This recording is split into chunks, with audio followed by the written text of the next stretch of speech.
ಸರ್ಕಾರ ಬದುಕಿದ್ರೆ ಅವರು ಫ್ಲಡ್ ಶುರುವಾಗಕ್ಕೆ ಮುಂಚೆನೆ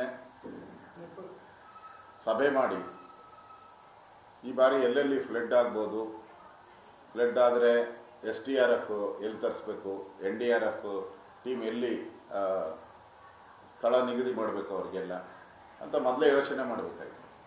ಏನು ತಯಾರಿನೇ ಇಲ್ಲ.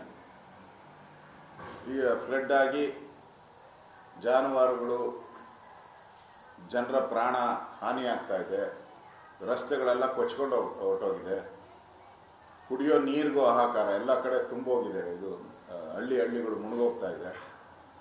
ಇಷ್ಟಿದ್ರೂ ಕೂಡ ರಾಜ್ಯ ಸರ್ಕಾರ ಭೇಟಿ ಮಾಡಿ ಅವ್ರಿಗೆ ಸಾಂತ್ವನ ಹೇಳಬೇಕು, ಆ ಜಿಲ್ಲೆಗಳಿಗೆ ಹಣ ಬಿಡುಗಡೆ ಮಾಡಬೇಕು, ಜಿಲ್ಲಾಧಿಕಾರಿಗಳಿಗೆ, ಮತ್ತು ಹಣ ವಿತರಣೆ ಆಗೋದನ್ನು ಮಾನಿಟರ್ ಮಾಡಬೇಕು. ಈ ಪರಿಜ್ಞಾನವೂ ಇಲ್ಲ ಅವರು. ಇದುವರೆಗೂ ಯಾವ ಮಂತ್ರಿನೂ ಕೂಡ ಅದ್ರ ಬಗ್ಗೆ ಚಕಾರ ಎತ್ತಿಲ್ಲ.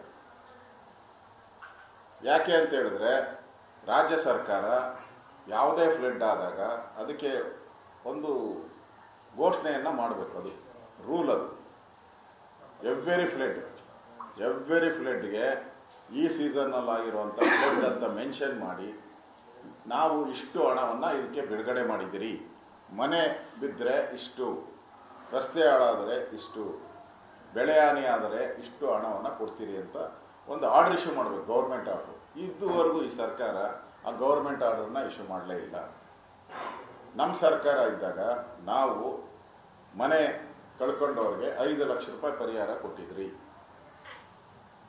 ಅರ್ಧ ಮನೆ ಬಿದ್ದೋದ್ರೆ ಅವ್ರಿಗೆ 3 ಲಕ್ಷ ರೂಪಾಯಿ ಪರಿಹಾರ ಕೊಟ್ಟಿದ್ರಿ. ಬೆಳೆ ಹಾನಿಯನ್ನು ನಾವು NDRF ರೂಲ್ಸ್ ಪ್ರಕಾರ ಏನಿದೆ ಅದನ್ನು ಡಬಲ್ ಮಾಡಿದ್ರಿ. 9,000 ಇದ್ರೆ 18,000 ರೂಪಾಯಿ ಕೊಟ್ಟಿದ್ರಿ ನಾವು. ತೋಟಗಾರಿಕೆ ಬೆಳೆಗೆ ಅದಕ್ಕೂ ಡಬಲ್ ನಾವು ಕೊಟ್ಟಿದ್ರಿ, 25,000 ರೂಪಾಯಿ ಕೊಟ್ಟಿದ್ರಿ. ಇವರು ಏನೂ ಇಲ್ಲ. ನನಗನ್ಸ್ತತೆ ಸರ್ಕಾರದಲ್ಲಿ ಹಣ ಇದ್ದಿದ್ರೆ ಅವರು ಸಮರೋಪಾದಿಯಲ್ಲಿ ಕೆಲಸ ಮಾಡ್ಬೋದಾಯಿತು. ಈಗ ಹಣ ಇಲ್ಲ ಅವ್ರ ಹತ್ರ.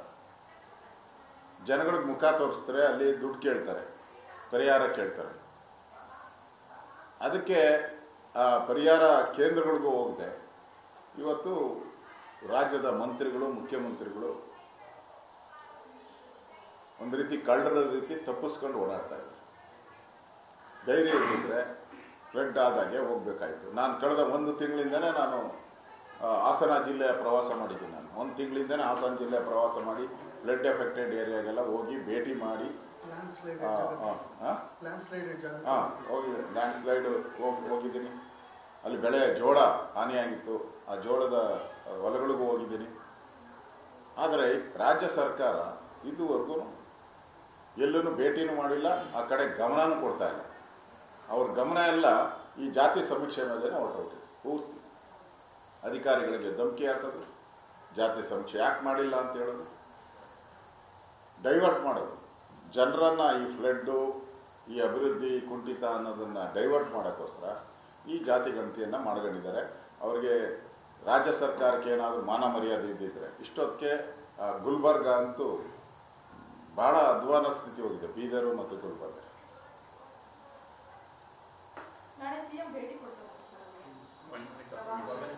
ನಾನು ವೈಮಾನಿಕ ಸಮೀಕ್ಷೆ ಕೂಡ ಭೇಟಿ ಮಾಡಿ ಹೆಚ್ಚಿನ ಅನುದಾನ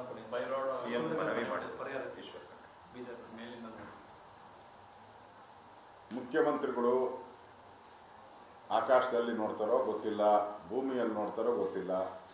ನೀವು ಆಕಾಶದಲ್ಲನ ನೋಡಿ, ಭೂಮಿಯಲ್ಲಿ ನೋಡಿ. ನೀವು ಹೋಗಕ್ಕೆ ಮುಂಚೆ ಗೌರ್ಮೆಂಟ್ ಆರ್ಡರ್ ಇಶ್ಯೂ ಮಾಡಿ, ಎಷ್ಟು ಪರಿಹಾರ ಕೊಡ್ತೀರಿ, ಮನೆಗಳಿಗೆ ಎಷ್ಟು ಕೊಡ್ತೀರಿ, ಬೆಳೆಗೆ ಎಷ್ಟು ಕೊಡ್ತೀರಿ. ಹಿಂದೆ BJP ಸರ್ಕಾರದ ಇದ್ದಾಗ ಅವ್ರು ಇಷ್ಟು ಕೊಟ್ಟಿದ್ದಾರೆ, ನಾವು ಅದಕ್ಕಿಂತ ಜಾಸ್ತಿ ಕೊಡ್ತೀರಿ ಅಂತ ಘೋಷಣೆ ಮಾಡ್ತೀರಾ ಅಂತ ಜನ ತಿಳ್ಕೊಂಡಿದ್ದಾರೆ, ರೈತರು ತಿಳ್ಕೊಂಡಿದ್ದಾರೆ.